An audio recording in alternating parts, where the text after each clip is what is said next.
वाराणसी की कथा। ये कथा द्वापर युग की है, जब भगवान श्री कृष्ण के सुदर्शन चक्र ने काशी को जलाकर राख कर दिया था। बाद में यह वाराणसी के नाम से प्रसिद्ध हुआ। ये कथा इस प्रकार है। मगध का राजा जरासंध बहुत शक्तिशाली और क्रूर था। उसके पास अनगिनत सैनिक और दिव्य अस्त्र शस्त्र थे।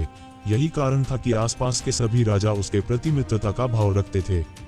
जरासंध की अस्ति और प्रस्ति नामक दो पुत्रियां थीं। उनका विवाह मथुरा के राजा कंस के साथ हुआ था। कंस अत्यंत पापी और दुष्ट राजा था।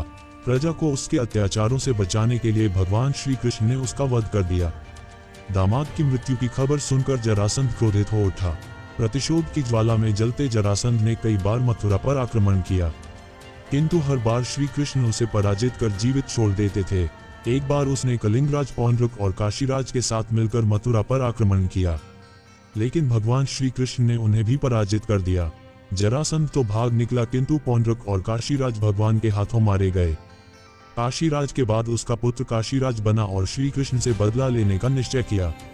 वह श्री कृष्ण की शक्ति जानता था, इसलिए उसने कठिन तपस्या कर भगवान शिव को प्रसन्न किया और उन्हें समाप्त करने का वर मांगा। भगवान शिव ने उसे कोई अन्य वर मांगने को कहा, किंतु वह अपनी मांग पर अड़ा रहा।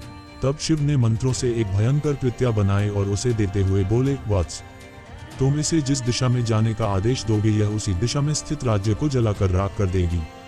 लेकिन ध्यान रखना, इसका प्रयोग किसी ब्राह्मण भक्त पर मत करना, वरना इसका प्रभाव निष्फल हो जाएगा। ये कहकर भगवान शिव अंतर्धान हो गए। इधर दुष्ट काल्यवन का वध करने के बाद श्री कृष्ण सभी मथुरा वासियों को लेकर द्वारिका आ गए थे। काशीराज ने श्री कृष्ण का वध करने के लिए कृत्या को द्वारिका की ओर भेजा। काशीराज को एक ज्ञान नहीं था कि भगवान श्री कृष्ण ब्राह्मण भक्त हैं, इसलिए द्वारिका पहुंचकर भी कृत्या उनका कुछ अहित न कर पाए। उल्टे श्री कृष्ण ने अपना सुदर्शन चक्र उसकी ओर चला दिया।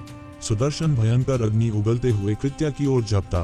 प्राण संकट में देख कृत्या भयभीत होकर काशी की ओर भागी। सुदर्शन चक्र भी उसका पीछा करने लगा।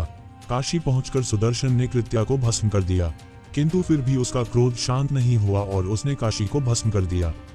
कालांतर में वारा और असी नामक दो नदियों के मध्य यह नगर पुनः बसा। वारा और असी नदियों के मध्य बसे होने के कारण इस नगर का नाम वाराणसी पड़ गया। इस प्रकार काशी का वाराणसी के रूप में पुनर्जन्म हुआ।